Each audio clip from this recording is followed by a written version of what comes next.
masuk ke sebuah kampus baru tuh kan ospeknya gitu. Pas ospeknya sendiri, yang kalian rasain kegiatannya apa sih? Oke, mungkin dari Aliza. Apa ya, kayak awal-awal masuk kayak itu kayak first impression aja kali ya, orang mikirnya serem atau gimana. Tapi ternyata enggak sih, biasa aja. Kayak perkenalan biasa aja, tapi emang ada mungkin tantangan ya, namanya juga baru masuk kampus kayak maksudnya tantangan aja untuk mengenal kampusnya lebih dalam. Terus juga ternyata cutting-cuttingnya suportif kok dan mau membantu dan juga merangkul adik-adik gitu. Jadi jangan takut. Ya, jadi kita santai aja, relax. Karena di UKI juga kan kita udah nggak boleh yang ospek seperti dulu gitu, Kak. Senioritas. Senioritasnya dihilangkan gitu, Kak.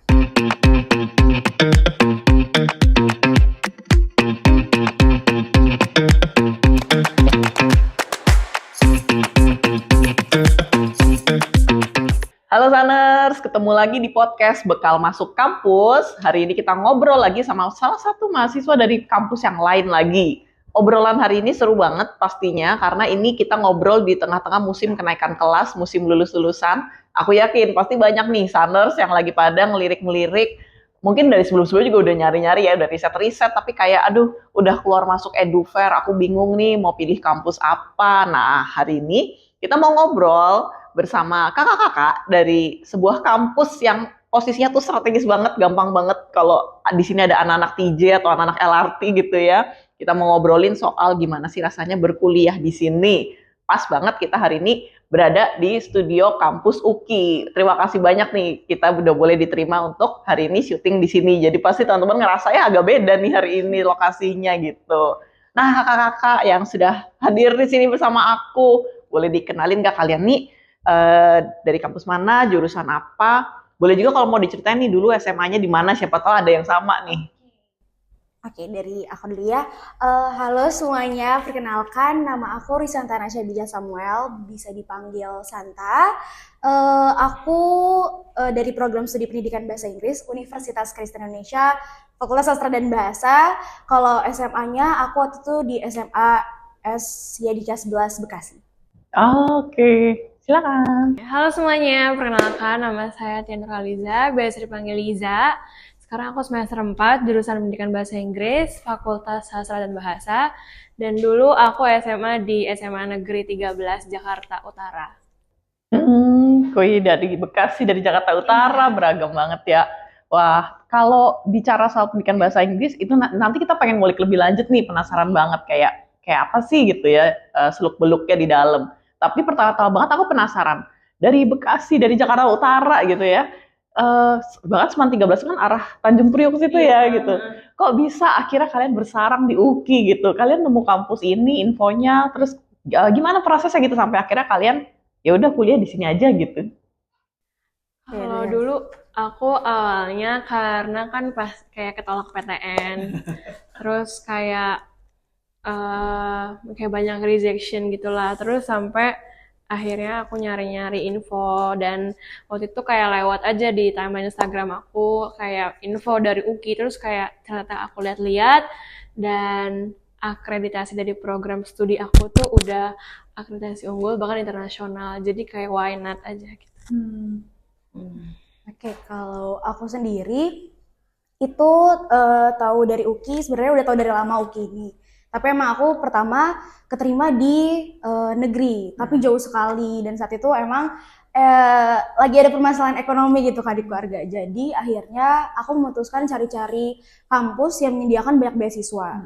Aku tanya-tanya ke teman-temanku, akhirnya kan ternyata di UKI nyiapin banyak banget nih beasiswa-beasiswanya. Jadi akhirnya kenapa aku pilih UKI? Jadi ya udah, karena banyak beasiswanya sih gitu. Jadi kayak nggak perlu jauh-jauh dari rumah, nggak perlu sampai kos gitu ya. Dan ada beasiswa-beasiswa juga ya. Oh nanti boleh nih dibagi infonya karena ini juga musim-musim beasiswa hunter banget ya. Sungguh penting beasiswa itu untuk mengakali biaya kuliah gitu yang lagi jadi omongan juga nih hari-hari ini ya. Nah tapi kadang kan orang mikir ya, pendidikan bahasa Inggris gitu. Bahasa Inggris kan bisa ikut les-lesan aja gitu. Atau bahasa Inggris kan udah belajar dari TK sampai SMA gitu. Boleh dong diceritain kenapa kita tuh perlu memperdalam, maksudnya apa bedanya kita S1 pendidikan bahasa Inggris sama kita ikut-ikut les gitu. Oke, gimana kita memperdalam bedanya ya gitu ya sama pelajaran bahasa Inggris. Kalau misalnya dari pendidikan bahasa Inggris sendiri ya Kak, pendidikan itu kan kita memang diajarkan untuk menjadi guru gitu.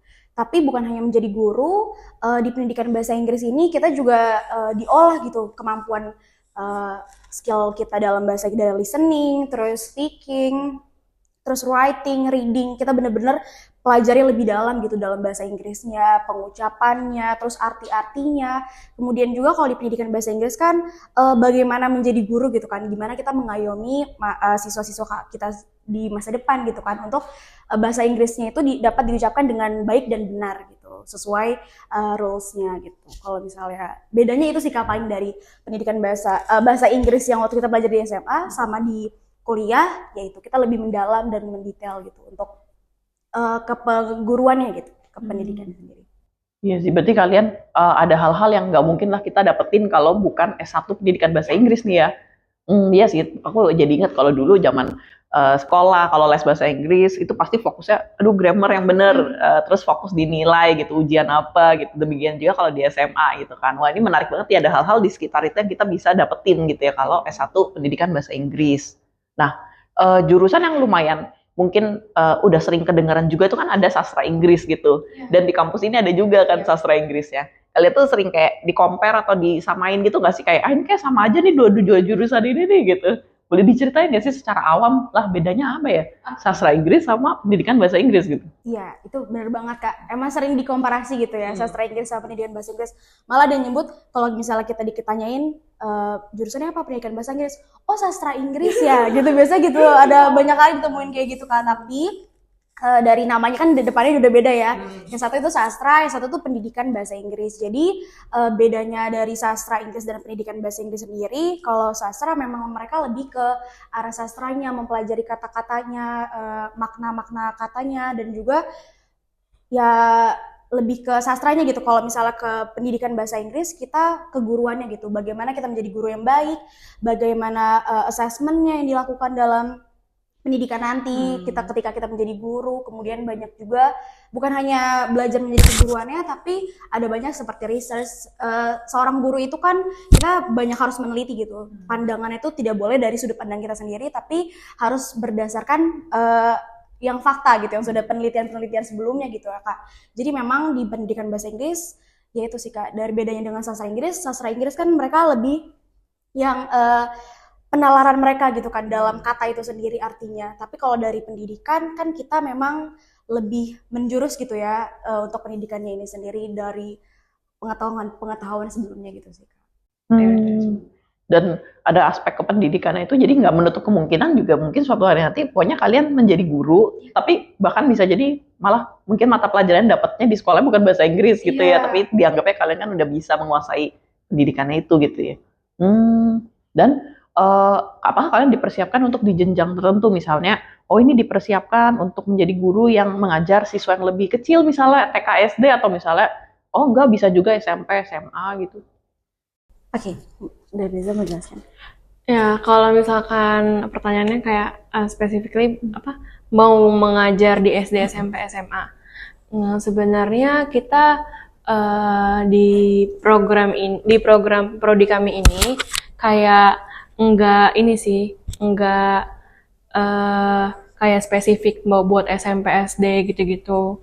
Kayak kami diajar kayak secara general aja, gimana cara mengayomi murid, gimana cara mendidik murid, dan bisa transfer ilmu kita ke murid. Jadi nanti di dunia kerja tuh ya kalian bisa ngelamar ke SD, TK nggak masalah gitu ya, karena udah general diajarin semuanya.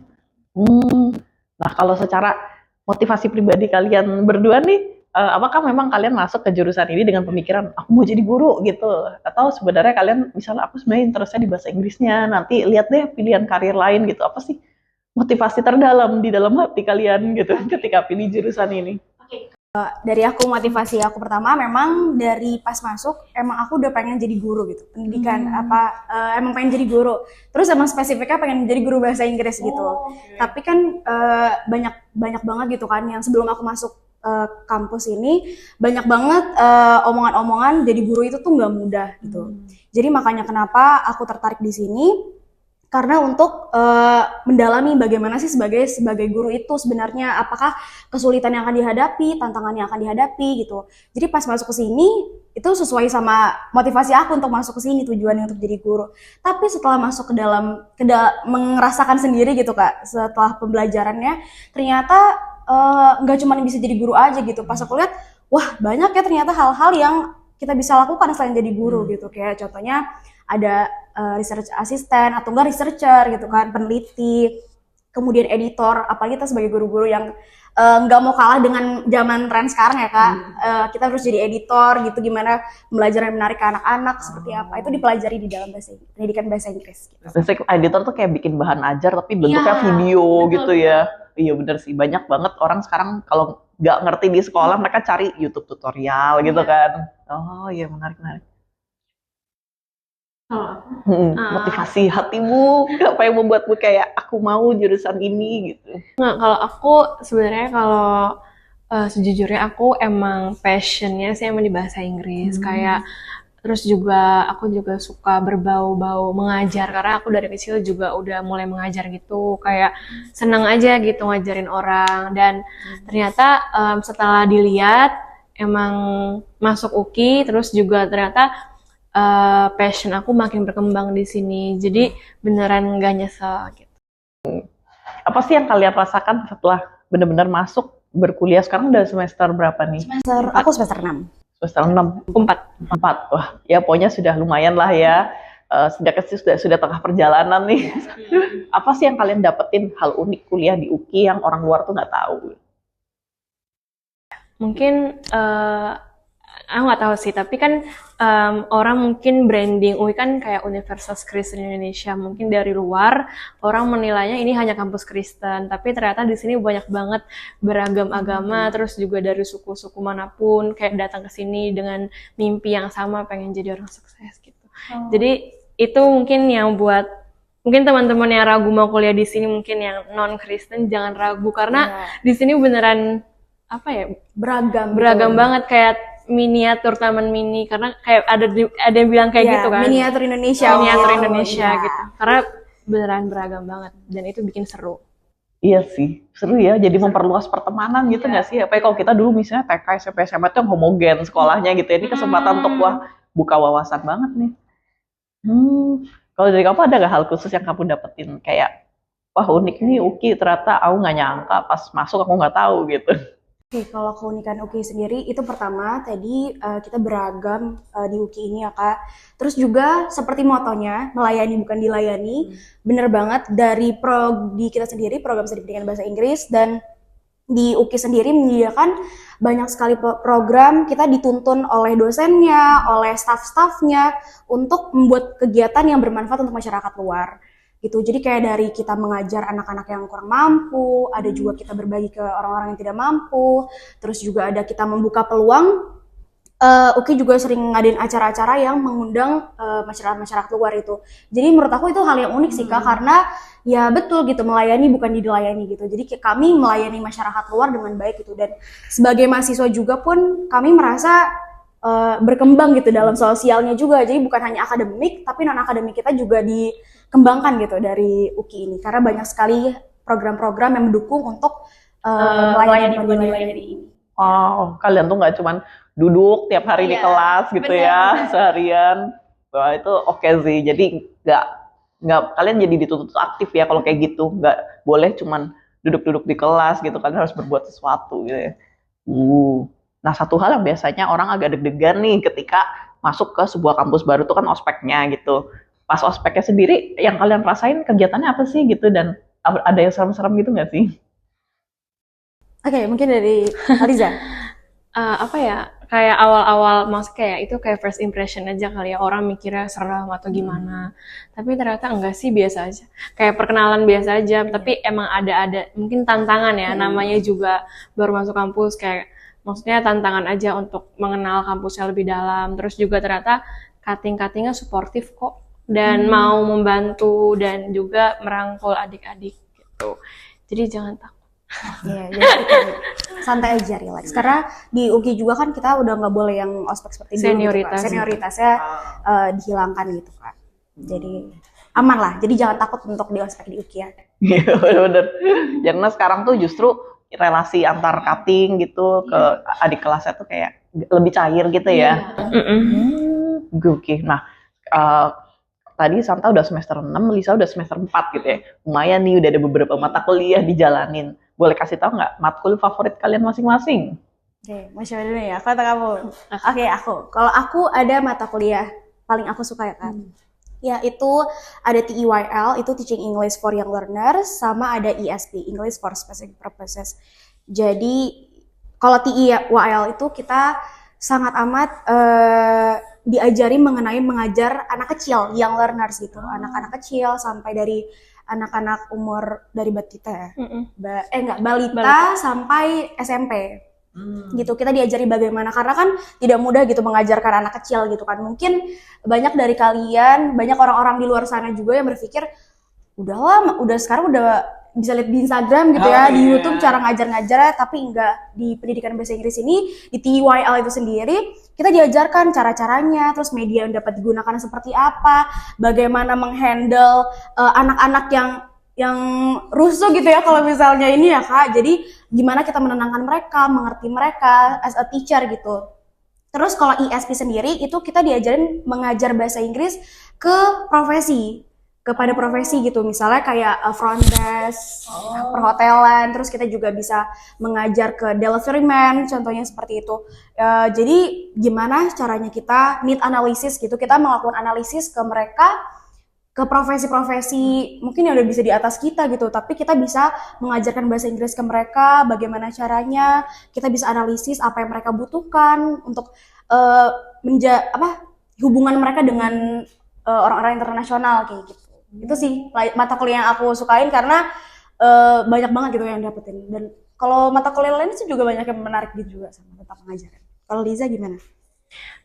Seru banget. Asli kayak banyak banget mata kuliah yang beneran ternyata seru banget untuk diulik gitu loh. Kayak aku mungkin karena kita masih semester 4, jadi belum terlalu mengarah ke penelitian segala macam.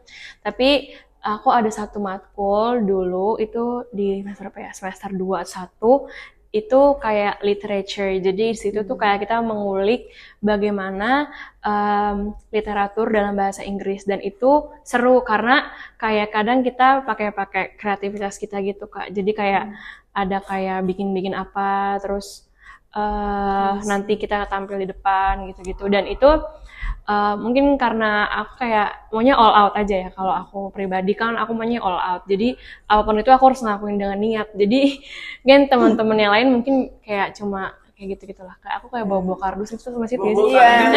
Storytelling gitu. Storytelling ya gitu. Nah itu seru banget. Tapi ya kalau kita nanti jadi guru masuk ruang kelas kan storytelling emang harus pakai properti yang menarik ya, biar anak-anak mau kasih perhatian gitu. Tapi ada mungkin banyak cara aja, kayak sekarang udah pakai media gitu-gitu ya. Kalau tadi yang menarik juga tuh sebenarnya soal training perusahaan tuh aku baru berarti pendidikan bahasa Inggris ini bukan berarti pendidikan kalian harus masuk sekolah ya, kalian bisa jadi trainer perusahaan juga berarti. Oke. Menarik juga nih. Nah, kalau secara tadi kan udah sempat diceritain ya kalau ada kegiatan-kegiatan di luar ruang kelas yang kalian ikutin dan itu kayak bikin hari-hari kuliah rasanya lebih fulfill lah gitu, bisa bantu masyarakat, bisa mensosialisasikan ini itu. Tapi kalau secara UKM sendiri kan pasti kampus tuh, setiap kampus ada UKM macam-macam gitu. Ada nggak UKM yang kalian ikutin, UKM yang wah kalian suka banget nih gitu? Oke, kalau dari UKM di UKI banyak banget ya Kak menyediakan UKM untuk lebih mengembangkan minat dan bakat mahasiswanya sendiri. Kalau di UKI besarnya sendiri itu ada PM, paduan suara mahasiswa, terus ada juga teater kaki, ada banyak ya, ada Palama juga untuk yang ke masyarakat gitu, membantu masyarakat yang bencana-bencana itu juga ada.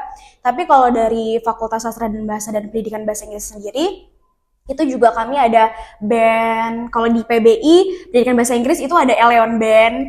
Terus juga kalau di Fakultas Sastra Bahasa ada juga panggung boneka gitu. Itu kan lumayan banget gitu Kak untuk sebagai media untuk teaching. Jadi UKM itu mendukung non akademiknya ini juga mendukung akademik kita juga gitu kan. Sama itu teaternya juga yang terkenal sih. teater kaki. Teater kaki. Iya. Teater kaki. Kita sempat lihat tuh. Iya. Kalau selain itu kan UKM gitu ya, kayak salah satu fasilitas dari kampus yang bikin hari-hari kuliah kalian lebih penuh warna gitu. Nah, sebagai mahasiswa nih yang sudah semester 6, semester 4, apa sih challenge terbesar yang kalian rasakan gitu selama berkuliah ini? Oke. Kalau challenge-nya, kalau dari awal sampai aku semester 6 ini, challenge terbesarnya itu karena itu ya, menjadi guru itu tidak mudah gitu. Bukan hal yang mudah gitu kan. Jadi pas masuk di prodi kita, pendidikan bahasa Inggris, itu memang kami diajarkan untuk menjadi profesional. Makanya dulu tuh aku pernah mikir challenge tuh, bisa nih masuk kampus, udah bebas nih pakaiannya, bisa berkarakter gitu kan, mewarnain rambut gitu ya. Tapi kita diajarkan banget gitu tantangannya itu bagaimana menjadi profesional as a teacher gitu. Gimana kamu bisa profesional dalam mengajar, gimana kamu bisa profesional dalam tingkah laku, berpakaian rapi, gimana kita sebagai teacher, sebagai guru itu menunjukkan kita menjadi role model para siswa kita nantinya gitu kan. Jadi yaitu sih tantangan terbesarnya adalah being profesional gitu. Karena menjadi profesional itu kan tidak mudah, terus tantangannya juga bagaimana kita mengerti mengajar itu tidak mudah. Jadi kayak pendekatan-pendekatan itu sih Kak, tantangan lebih ke mata kuliahnya sih Kak juga, karena banyak juga yang kita pelajarin, tapi banyak juga yang kita harus hadapin gitu, kayak gimana ya solusinya untuk menghadapi ini kayak gitu. Tantangannya itu sih Kak. Kalau dari kamu pribadi ada nggak tantangan yang kamu rasakan? Ada. Sama. Enggak sih. Cuma mungkin awal-awal kali ya harus adaptasi dengan lingkungan kampus gitu-gitu, dan juga terus kita harus kayak belajar lebih lagi gitu, karena ternyata aku baru menyadari kalau udah di kuliah tuh beda ya dari sekolah gitu. Kayak bedanya tuh mungkin nggak spesifik kelihatan, cuma mungkin ketika kuliah kita dituntun sama guru kita dari A sampai Z, kita harus gini gitu. Sedangkan di kuliah kita harus tahu tanggung jawab, take the responsibility gitu. Maksudnya kamu udah masuk kuliah, dosen nggak akan ngebantu kamu selamanya gitu. Dan itu yang ternyata kita harus kayak gini ya gitu. Kita harus mandiri dan tanggung jawab ya, being responsible gitu. Bener juga sih. Itu yang membedakan, yang bikin beda antara kuliah sama SMA gitu ya. Oke. Nah, tadi kan sempat di-mention kalian tuh ada nih dibukain jalan nih untuk ada pengalaman mengajar di lapangan gitu. Itu biasanya memang dari kampusnya kayak udah milih-milihin nih, kayak kamu ke sini ya ke sekolah ini, atau kalian cari sendiri gitu. Oke, kalau untuk pengalaman mengajar ya Kak.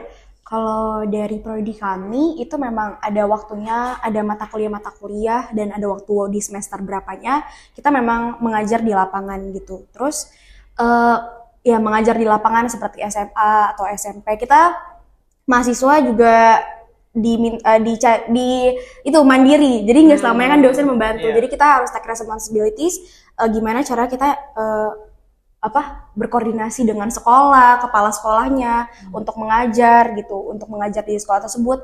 Terus kalau UKM-nya sendiri dari pendidikan bahasa Inggris juga di Fakultas Sastra dan Bahasa, itu juga ada UKM mengajar gitu Kak. Kayak mengajar bahasa Inggris, teaching English to young learners gitu. Jadi dari UKM-nya juga itu mendukung kita sih Kak untuk mengajar di lapangan gitu, mengajar anak-anak yang membutuhkan gitu, mengajarkan bahasa Inggris. Gitu. Itu diarahin nanti dari UKM-nya gitu ya, ke sini aja gitu. Oke. Nah, kalau dari kalian berdua nih setelah menjalani ini semua, apakah kalian masih sama nih cita-citanya ketika masuk misalnya mau jadi cagur, calon guru gitu, atau jajan tengah-tengah perjalanan kalian sudah mulai memikirkan opsi karir lain nih? Kalau aku dari awal, kalau ada jalan ya, kalau ada rezeki Tuhan kasih, mau jadi dosen aja sih. Jadi dosen. Jadi jalannya mungkin di sini dulu di UKI gitu. Jadi kayak mesti S2 ya. Iya, gitu. Kalau Santa? Kalau aku emang dari awal tujuannya masih sama sih Kak. Masih. Malah lebih kuat gitu karena pengen jadi guru, ditambah lagi di prodi ini mata kuliahnya tuh kita bener-bener diajarin secara detail gitu bagaimana menjadi guru yang baik dan benar. Jadi emang aku makin kuat gitu untuk berpegang teguh menjadi guru. Tapi ada hal lain juga kayak misalnya research assistant juga penelitian gitu ya. Itu aku juga agak lumayan tertarik gitu ke situ untuk meneliti hal-hal kayak action research gitu, gimana solve problem gitu kan. Jadi ya itu sih dari guru sama sambiannya juga sambil meneliti. Gitu. Kalau merhatiin dari cutting-cutting yang udah lulus gitu, rata-rata range mereka tuh profesinya tuh apa aja sih pilihan karir yang kemudian akhirnya mereka bisa jalanin setelah lulus? Oke, kalau dari alumni pendidikan bahasa Inggris ya Kak, itu juga kebanyakan memang menjadi guru-guru di sekolah-sekolah swasta atau negeri dan juga di sekolah internasional ada. Kebanyakan jadi guru, ada juga yang di perusahaan sih Kak. Ada yang penelitian juga seperti itu. Kalau range dari alumni pendidikan bahasa Inggris. Berarti tetap beragam ya, nggak berarti teman-teman mungkin ada yang masih maju mundur nih, aku beneran pengen jadi guru apa enggak ya gitu, itu kayak nggak masih tetap terbuka opsi untuk memilih berbagai karir termasuk masuk perusahaan aja gitu ya. Iya sih, sebenarnya apalagi apa perusahaan multinasional tuh butuh banget skill berbahasa Inggris ya. Nah, salah satu pertanyaan juga nih yang orang tuh pasti banyak penasaran mengenai berkuliah di UKI, apalagi kadang-kadang orang mungkin berpikir ya, wah kampus swasta Kristen kayak mahal nih gitu. Nah, sebenarnya menurut kalian kalau diibaratkan range gitulah ya kira-kira gitu, karena aku paham biaya kuliah itu kan pasti fluktuatif ya dari tahun ke tahun, tapi dari yang kalian alami gitu, menurut kalian apakah UKI itu masuk kampus yang lumayan budgetnya menuntut budget lumayan besar atau sebenarnya kayak masih oke gitu range-nya? Masih oke banget. Apalagi di jurusan kita ya. Jurusan kita itu kalau kalian masuk nanti pasti ada potongan-potongan. Apalagi nanti kita juga menyediakan beasiswa 1.000 guru, di mana itu kalian bisa dapat potongan sampai 50% sampai nanti lulus. Udah gitu nanti ada beasiswa gereja, beasiswa reguler, beasiswa tes dari UKI juga, terus juga mungkin beasiswa pemerintah kayak KIP itu juga kami menyediakan. Jadi buat adik-adik yang nanti mau masuk terus takut biayanya semahal apa gitu, nggak akan, karena beneran nanti akan dibantu gitu. Jadi kalaupun kayak aduh masih ngeblank nggak tahu info beasiswanya, malah dikasih tahu duluan nih ya, kamu bisa coba beasiswa apa aja gitu ya. Oke. Jadi kayak yang penting kitanya juga aktif gitu ya untuk cari tahu soal beasiswanya. Kalaupun nggak tahu juga dibantuin gitu, dikasih tahu. Berarti kayak ada nih banyak jalan untuk bisa kuliah dengan beasiswa di UKI ya. Oke. Nah, kalau misalnya mau penasaran mau ngepoin info lebih lanjut soal jurusan kalian gitu, mau mendingan ngulik-nguliknya di mana sih gitu? Apakah ada sosmed di jurusan kalian kah? Kalau dari jurusan kita, pasti kalian juga bisa cek pertamanya di pmb.uki.ac.id. Kalian bisa cek pendidikan bahasa Inggris, lulusannya apa, akreditasinya apa. Terus kalau mau cari kegiatan-kegiatan dari pendidikan bahasa Inggris lebih detail, ada Instagramnya, itu elesa.uki, elesa.uki. Ada TikToknya juga, elesa_uki, sama ada YouTube-nya, eleuki official. Oke. Nah, itu semua bisa dikepoin tuh ya, kalau kalian benar-benar mau tahu kayak gimana sih hari-harinya mahasiswa pendidikan bahasa Inggris, kayak benar-benar mau cross check banget nih. Pastinya kalau kalian udah penasaran sama satu jurusan atau kampus kan biasanya kita cari tahu lebih banyak gitu ya. Oke, bisa cek di situ ya teman-teman. Oke, ada pesan-pesan terakhir. Serem banget ya pesan-pesan terakhir. Ada pesan-pesan buat tips lah, kalau nggak buat yang mungkin pendengar atau yang lagi pengen, ya udah deh kayaknya tertarik nih mau coba deh gitu. Gimana sih tipsnya biar nembus masuk ke jurusan PBI UKI gitu?